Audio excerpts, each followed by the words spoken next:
Okay. It's my, I think everybody who's here, third, right? Third homecoming, Cranes. Everybody does, you guys do a great job with this thing. It keeps getting better every year. But Steve, welcome back home to Detroit. Thanks, Dan. It's a real honor and privilege to be here today. That's great. So, you know, we need you to be a little bit more passionate and enthusiastic, if you could. Great. So, let me get this right. So you went to Farmington Hills. You're from Farmington Hills. Go to Detroit Country Day, right? Detroit Country Day. Then you go to Harvard. Got into Harvard. Rumor had you have some 800 on the SAT math or something like that. Not a bad score. From Incorrect rumor, since we're resume specific, but okay. I love that Wikipedia keeps saying it. I'm going to. And then you go to Harvard, and there's a, I don't know, you bump into, what's that guy's name? Bill Gates. Bill Gates. So how, was he right next to you? Was he your roommate? What's the real story there? So my sophomore year in college, I lived in a dorm with a bunch of weird people. Like really good math people, so you understand the nature of the weirdness.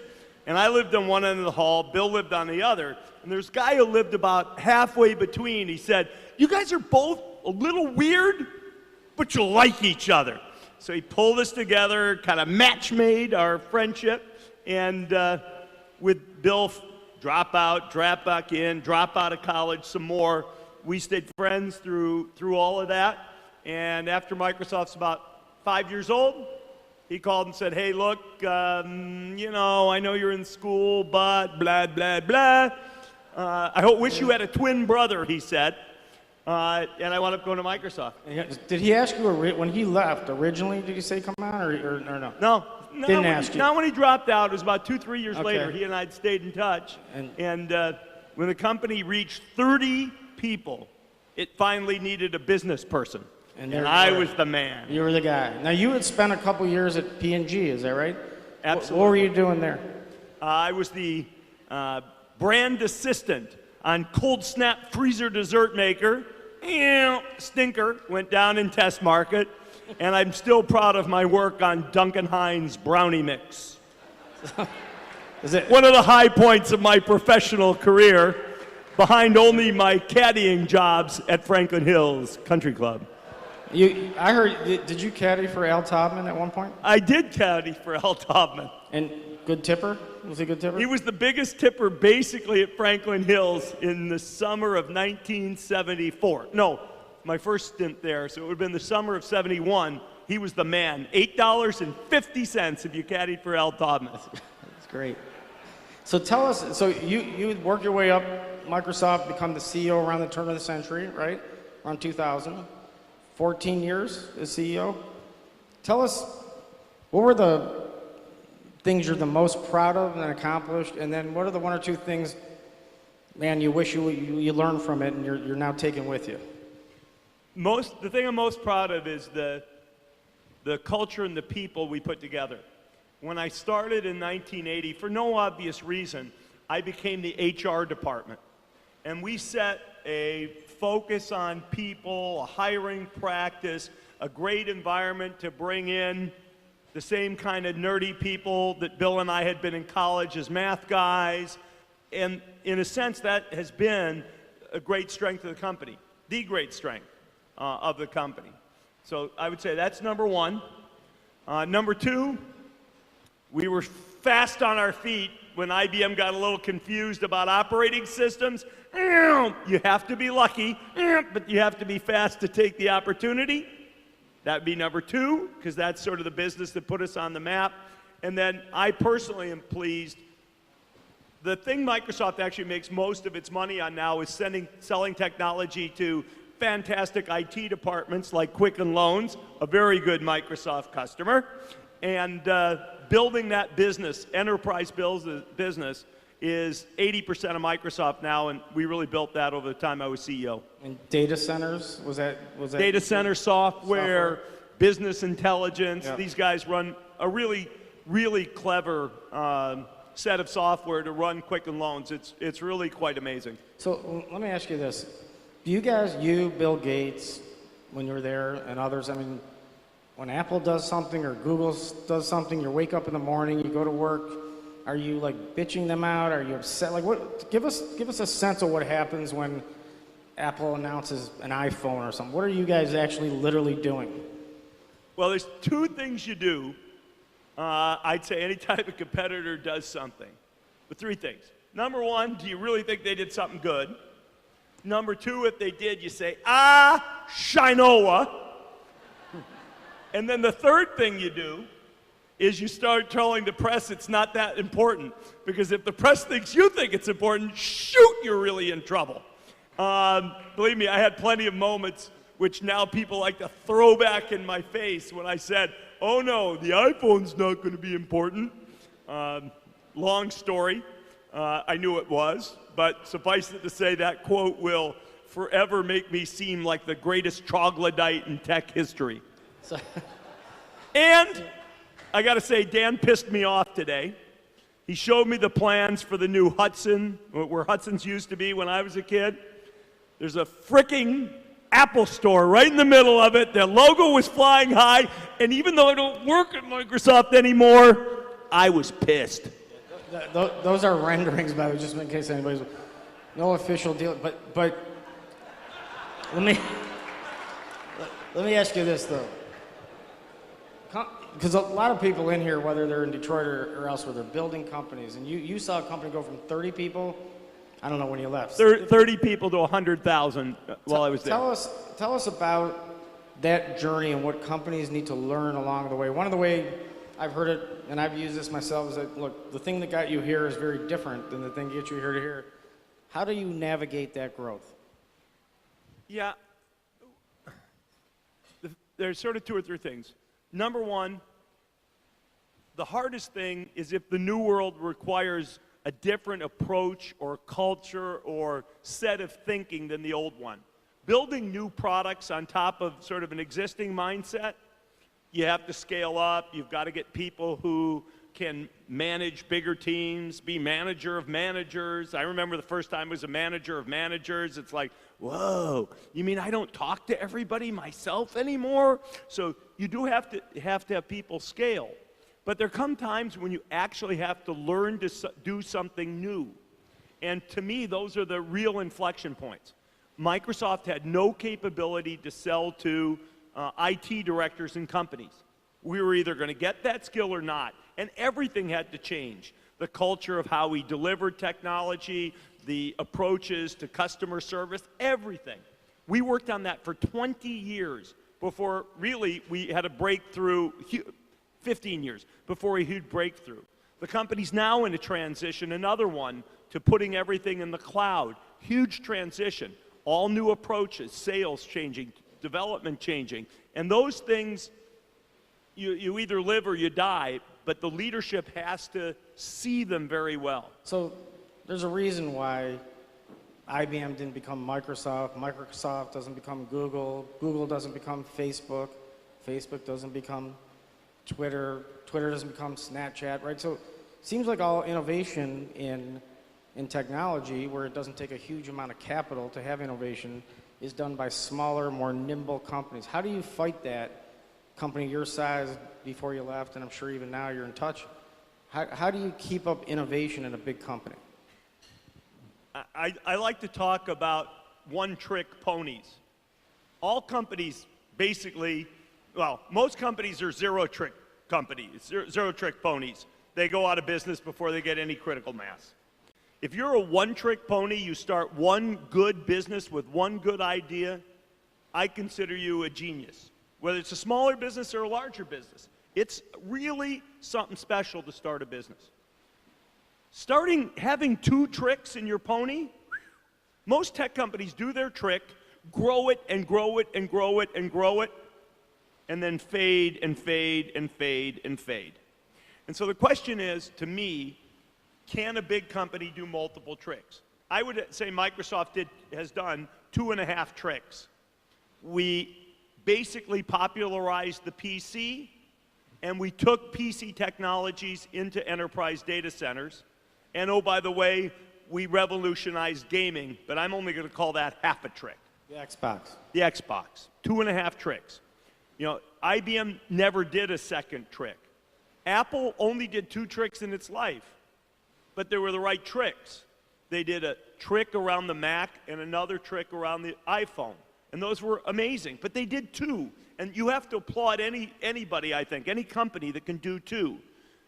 Doing a third trick, and most of the new companies you mentioned, Facebook, Google, they're great companies, but they're still working first trick. The question is, will they do a second one? And you're saying you need to have a second one to sustain. Is that correct? You need to have a second one to be vital and healthy. The truth is, you can do one and last a long time. That IBM trick still works pretty darn well. Okay, let's talk about the future with technology. As we all know, pretty cliche, say it's changing fast all the time, all this business. But what is next in your view? I mean, is VR, AR, augmented reality, virtual reality, is that going to be what people think it is? Quantum computing, where's Steve Ballmer? If you had to make a bet right now, you can't because you're an NBA owner, can't make a bet. But if you had to make a bet, that's right true. Now, thank you for protecting me. Yeah, always. I used to be in that business a long time. Anyway, how do you, or what horse are you betting right now? Okay. In technology. If you're talking about the next 10 years or so, computing will continue to evolve in a way that it knows more about you and helps you do more things. So augmented reality, let's say you can really wear a pair of glasses. You look at somebody and you have some indicator. Maybe you do this, some gesture you make, and it'll say, oh, I know, that's Chris Illich. I don't have to remember faces and names. It provides me with an assist. Or you have eventually, my secretary, she really understands me. She knows what I do. When I tell her something, it sets off a stream of tasks, but they're all done on a computer. Why can't I just tell my computer, get me ready for my trip to Detroit? It has all the data about who I'm going to see. It knows what I'm going to do. Everything's on my calendar, and my secretary would know exactly what to do. So the computer getting smarter about learning about the world and about you, that's where I think you're going to see most of the innovation. So that gets you to augmented reality. It gets you to the future of things like Siri and Cortana. It does a whole lot of interesting stuff.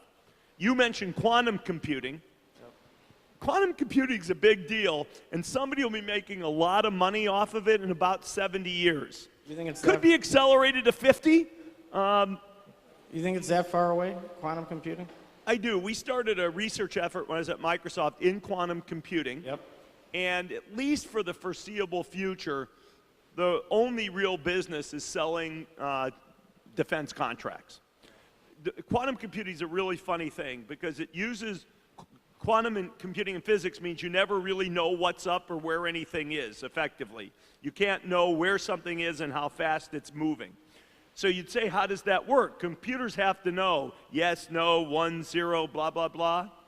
But you can actually learn something by these things that bounce around and are imprecise. It takes incredible software, but it also takes cooling materials down to very, very, very cold states. So you have to have these massive freezing chambers, all of which makes it expensive. I know I'm getting long-winded in the short run. Okay, so just for everybody's sake, quickly, define quantum computing, because if it is successful, it basically is sort of the difference between maybe an abacus to today's most data-full and fastest computers in the world times like 1,000,000. Is that right? I mean, it's beyond even what human beings can think. You will have orders of magnitude, many, many millions of times more computing power than you have today. And you could say, why do I need that? My PC or my phone's plenty for me. But if you really want to recognize the world and know me and have essentially artificial intelligence, believe me, software people will figure out how to use the incredible new computing power that quantum gives us. If you get bored late at night, like sometimes I do, 2 in the morning, go on to YouTube, just dive into quantum computing with your headphones on. It's a whole different level of consciousness, okay? Let's jump to one more part of your business, and then we're going to talk about Detroit a little bit. So you retired just a couple years ago, and you decided to do something as crazy as buy an NBA team, for a lot of money, by the way. And in a situation over there... I hope that make the Cavaliers appreciate. Yeah, And I know you're never going to sell it, so who cares? You know, we're very appreciative, but you go ahead and you have a very tough situation to navigate there, and it's unusual that, you know, commissioners literally making an owner sell the team to you. How did that whole process work, and are you happy you did it? First, I'm like, pinch me. I'm so excited I did it. It is cool to own a sports team. It is cool beyond belief, I have to tell you. Depends on the year, let me tell you. Pardon me? Depends on the year. We have not had the kind of year that would depress me, and you can tell me about that later. Let me stay childlike in my enthusiasm. You do that. So look, I was basically sort of busy when the Seattle Supersonics were up for sale and wound up moving out of our town. I regretted that once I retired, and I went to see the commissioner of the NBA and said, hey, you know, I'm interested. How about a team back in Seattle? Well, we had already tried, a group of us, to get the Sacramento team to move to Seattle, and the league really doesn't want teams to move. They want to honor the cities where they are. So I said to the commissioner, you know, what do I do? He says, well, get used to being in some other city. Milwaukee was for sale at the time. He said, maybe you should fly to Milwaukee and take a look around. And I said, okay, Milwaukee, okay. And I said, how about like some of those teams that are a little closer to Seattle? And I said, you know, the people who own the Clippers, Sterling, he's pretty old. And he said, he may be old, he'll never sell. I said, why don't I just go have dinner with him? He said, don't have dinner with him. Really? Don't. You won't want to. And then the Clippers, you know, the whole thing comes down, Sterling, racism, and my son calls me. My son's in college. College kids don't get up and call you at 8 o'clock on a Saturday morning. Dad, this is your chance. Take it. Well, I don't even know what to do. There's nobody really selling the team. All the stuff's playing out with the commissioner. But I know a guy named Michael Eisner who ran Disney. And he's had season tickets next to the Sterlings for 25 years. And finally, he figures out a way to introduce me to Shelley Sterling. I asked her, what should I do? She says, why don't you just give me a number on the phone? I said, how about I come meet with you or something like that? And I think they decided I was the best buyer because most of them were large groups of people, and there was going to be a big lawsuit with the NBA, with the wife, da-da-da-da-da-da. I kind of hung in there. It was kind of a roller coaster ride as the lawsuits sort of flailed left and right. And then I got a chance to write my check. And you did it, and it's been the third season you just had? This will be my third season, yeah. And you spent time between LA and Seattle, and I'd love to get even more into the NBA, but you know what? I'm getting the sign here a little bit, and we got 5 or 7 minutes or something left, so I want to talk about Detroit. Yeah. So you were away from Detroit for many, many years, actually since pretty much high school. We met about 3-4 years ago, and we walked through the city. You were still with Microsoft at the time, and I know, you know, Mary has been pushing for you to come here, and others, and spend more. Do you have family here still? All of my relatives, except my sister and my nuclear family, still live here. Okay. It's small, but all here. And now here you are, and you've taken an interest, you and your wife, Connie, you've taken an interest in what you're calling intergenerational poverty. So maybe give everybody just because you could do a lot of things with the kind of wealth you've built, and you told me this afternoon you're focusing on this specific issue among a couple others. Give everybody a flavor of what that means to you and why you chose that. Yeah. My wife, Connie, has been working in issues that are sort of around child welfare, primarily in the Northwest, for about 10 years. I retire, and we're brainstorming what we do, and as she's describing sort of what's going on with child welfare, I'm also doing just sort of separately, because I'm a mathy, CPA-ish type guy. I'm trying to figure out what the government takes in, what does it spend, what does it do, is it effective? And the thing that became clear from what my wife's talking about and what you see, government's actually making progress on a lot of things, but it doesn't really make progress on the lives of certain children who are born into situations where the probability that their life is any better than their parents is very low. There are many people who are born poor who actually still have an opportunity to do well. But there are certain situations, and you'll find a lot of them in, as Dan said to me earlier, urban corridors, where the situation is dysfunctional. You could say it's all about the school, but the home life is distressed and inadequate and dysfunctional. People are getting evicted from their homes. They're moving. They have no stability. There's no place to study at night. Their parents aren't readers. They don't start reading. They're behind grade level by kindergarten. So the thing we've got interested in is how do we support community organizations, government work, not-for-profits that are really focused in on kids and their parents, because you can't ignore the parents if you're after the kids, and hopefully those organizations with support we might give them can give a kid, instead of maybe a 30% of chance of, or 10% chance of doing better than their parents, give them a 40 or 50% chance.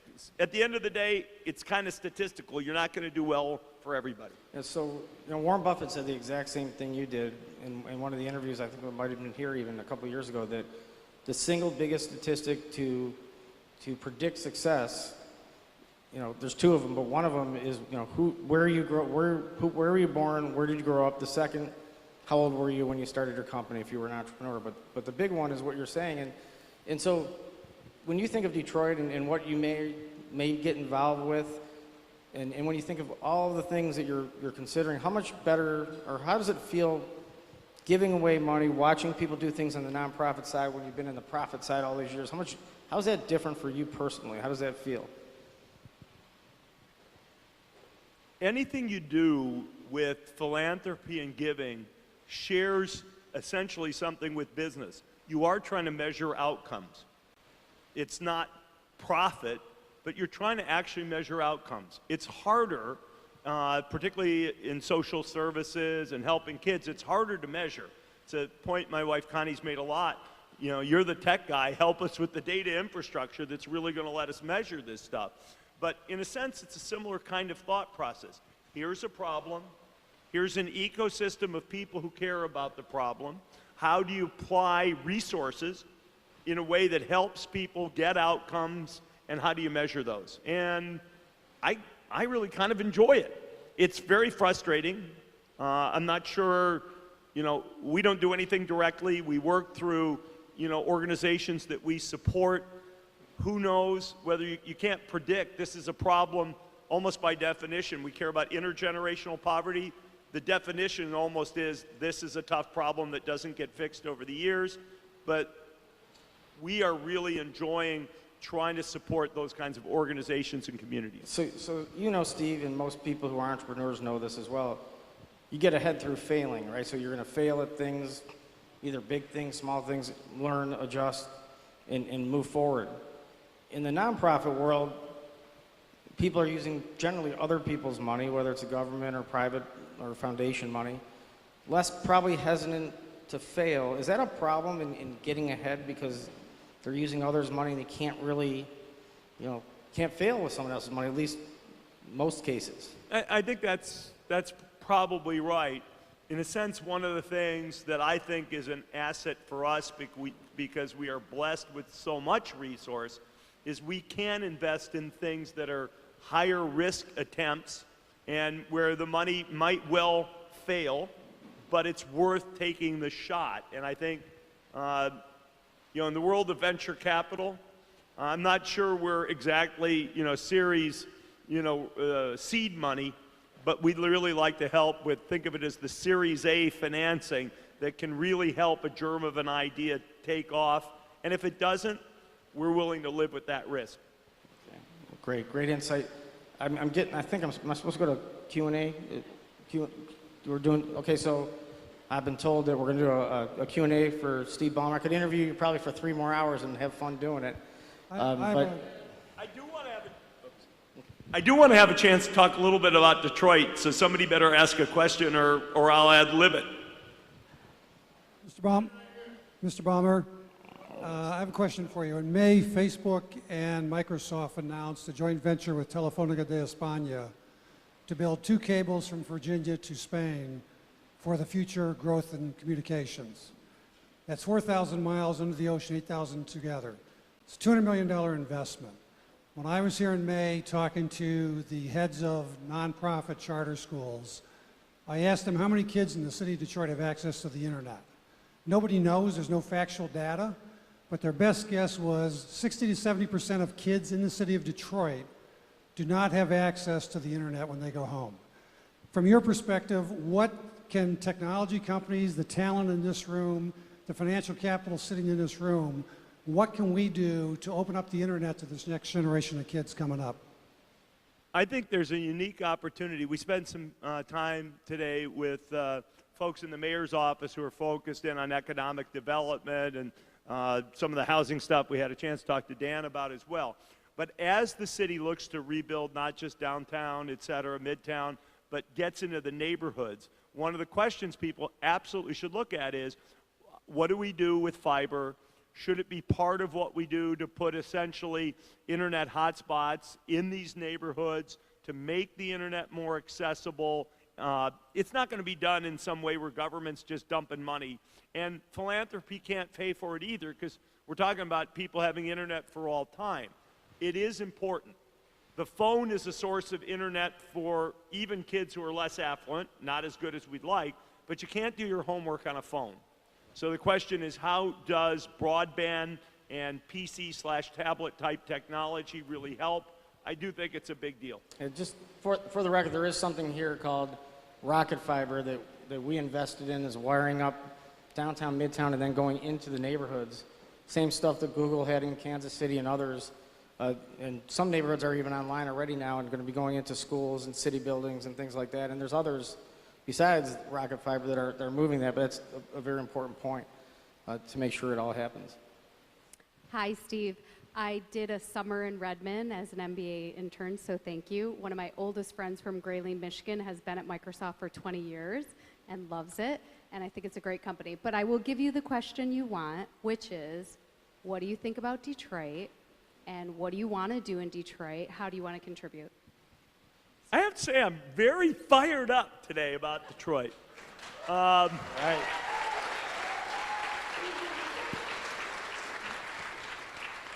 I get back probably twice a year.